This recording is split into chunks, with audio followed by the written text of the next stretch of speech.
எல்லாமே சார் திடீர்னு என்ன சொல்லிட்டாங்க தெரியுமா சார்? சாங்கே இல்லாம இருந்தா தான் படம் ஓடுது. அது ஒரு காலகட்டம் ஓடுனுச்சு. இந்த சாங்கா இருக்கிறவங்கலாம் பயந்துட்டாங்க. ஐய்யயோ! அப்பன்னா சாங்கே கிடையாதா? சாங் எடுக்க முடியாதா? அப்படின்னு. ஒண்ணே ஒண்ணு தான் சார். நீங்க திடீர்னு ரங்கீலா மாரி படம் இப்ப எடுங்க. ஓடும். அ ஒரு ஒரு ஆளு ஒருவருடைய தனிப்பட்ட ஒரு நம்பிக்கை இருக்குல்ல சார். ஒவ்வொரு காலகட்டத்திலயும் அது மாரியான நபர்கள் வந்துட்டே இருப்பாங்க. அவங்க மடம் மாத்தி விடுவாங்க. அவங்க பின்னாடி கொஞ்சம் ஓடுவாங்க. இதான்டா சினிமான்னு ஒருத்தன் காட்டி விடுவான்.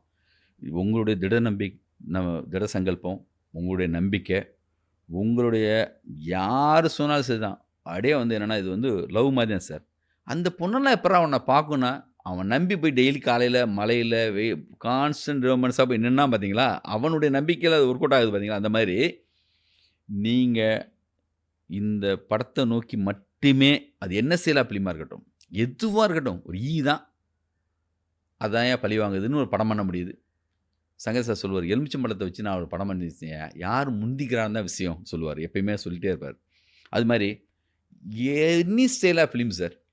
இந்த ட்ரெண்டு கிண்டு பத்திலாம் நம்ம யோசிக்கவே கூடாது. நான் ஆனந்தம் பண்ணும்போது அந்த காலகட்டத்தில அந்த ட்ரெண்டே இல்ல.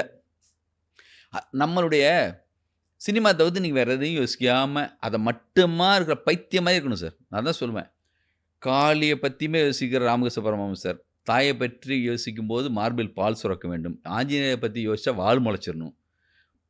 புல்ல பத்தி கவிதைனா புல்லாவே மாறிடணும்னு சொல்லி பாரதிதாசன் சொல்லுவாரு. அந்த மாரி நீங்க அதுவாவே மாறிடணும். அப்படி முடியலையா படம் எடுக்கக்கூடாது. ஏன் போகாம இருக்கோம்? போயிடலாம் சார். இந்த இவரோட ரெடியா இருக்க எங்க புரொடியூசர் ஒருத்தரு. பெங்களூர்லேருந்து வந்திருக்காரு. படம் எடுங்கன்னு சொல்றாரு என்ன. எனக்கு தோணும்ல சார். சத்தியமா சினிமா மட்டும் யாருக்காகவும் எடுக்கவே முடியாது சார். அது நடிக்கவே முடியாது அங்க போய். எல்லாருமே அது ஓடுற படமோ, ஓடாத படமோ, அவங்க விரும்பாம அந்த வேலைய செய்யவே முடியாது சார். சினிமா மட்டும் சொல்றேன் பர்சனலா. இது ஏன்னா மாபெரும் வேலை. மிகப்பெரிய வேலை. அந்த மாபெரும் வேலை இருக்கும்போது என்ன இருக்காதுன்னா சார், நான் எவ்வளோ கஷ்டப்பட்டேன் தெரியுமா? சொன்னாலே படம் கஷ்டப்பட போகுதுன்னு அர்த்தம். நான் சொல்லுவேன் 11 மணி ஆயிரும் சார் ஆனந்தம் டயத்துல. வந்து சார் டிஃபன் சாப்பிடலாமா கேட்பாங்க. மணி என்னய்யான்னு கேட்டா 11 மணிம்பாங்க. 11 மணி ஆயிடுச்சா? எனக்கே தெரியாது. டே, நைட்டு, சாப்பாடு எல்லாமே ஒரே நாள் மாரி தான். நீங்க தூங்கக்கூடாது. ஆனா, உங்களுக்கு தூங்கலங்கிற டயர்டு இருக்கக்கூடாது. சாப்பிடக்கூடாது. ஆனா, பசிக்கக்கூடாது. என்ன மாரி விஷயமா இருக்கட்டும், இந்த உலகத்தில எது நிகழட்டும் நான் சொல்லுவேன் அதனால தான். அந்த காலத்தில ஃபுட்பால் மேட்ச் நடக்குதா? கிரிக்கெட் நடக்குதா? என்ன ஸ்கோரு? அங்க என்ன நடக்குது? எதுவுமே தெரியாது சார். என் படம், என் வேலை. அதில மட்டுமே நீங்க இருந்தா, அது ட்ரெண்டு. கிரியேட் பண்ணும் அது. அது வந்து அந்த உலகத்த எல்லாரையும் திரும்பி பார்க்க வைக்கும். மிக சரியான படமெல்லாம் பாலசக்தி அடிக்கடி வார்த்தை சொல்லுவார். கண்டுபிடிப்பு மாரி தான்டா.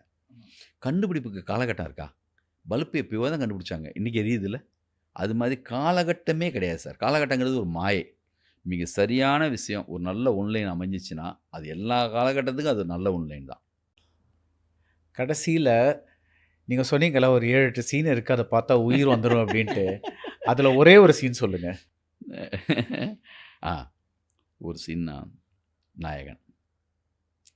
நாயகன்ல வந்து அந்த செல்வாவ அந்த பொண்ணு அடிச்சிச்சுன்னு கேள்விப்பட்டதுக்கு பிறகு, அந்த அந்த பொண்ணு அடிச்சுட்டு இங்க வந்துட்டு, அந்த ரோட்ல ஏதோ சம்திங் பண்ணிட்டாங்கன்னு சொல்லிட்டு, அந்த புறாவுக்கு இது பண்ணிட்டு இருக்கப்போ, அ வந்து கேள்வி கேட்பாங்க பார்த்தீங்களா? அவன நிறுத்த சொல் நான் நிறுத்துறேன். அந்த சீன் இருக்குல்ல. அப்படியே அமைதியா அப்படி ஆரம்பிக்கும். மேக்கிங்க்காக, ஆனந்தம் படம் பண்றதுக்காக, மியூட் பண்ணிட்டு ஒரு சீன நான் பார்த்தேன்னா அடிக்கடி இந்த சீன் தான். இப்பயும் இந்த சீன் போட்டு பார்த்தா, "அப்பா! என்ன ஒர்க் பண்ணியிருக்காருடா! என்ன டயலாக்! என்ன மேக்கிங்!" அந்த பொண்ண அடிச்சிருவாரு. அவன் கோவப்பட்டது செல்வா மேல. திருப்பி அடிச்சுட்டு போனா, அவ செல்வா பக்கம் தான் போய் நிப்பா. அவர போ சொல்லுங்கன்ட்டு. ஒரு கலங்கிடும். ஒரு மாரி கண்ணீர் வந்துரும். ஸோ இந்த மாரி ஒரு 7, 8 சீன் வச்சிருக்கீங்க. இத ஆமா. பார்த்து நீங்க அடுத்த படம் பண்ணணும். அண்ட் சரி. All the best for run. Thank you so much for your time. Thank you. And coming July 10th releasing. All the best. இந்த படத்துக்காக ரிலீஸ் ஆனப்போ, நீங்க விமர்சனம் எழுதுனீங்க. திருப்பி எனக்காக ரிலீஸ் ஆகுறப்போ, இந்த காலகட்டத்தெல்லாம் மறந்துட்டு, இப்பயும் இந்த படம் உங்களுக்கு என்ன பண்ணுச்சுன்னு தெரியல பார்த்து எனக்காக நீங்க எழுதணும். I will do that. Thank you so much. Please sir. நன்றி.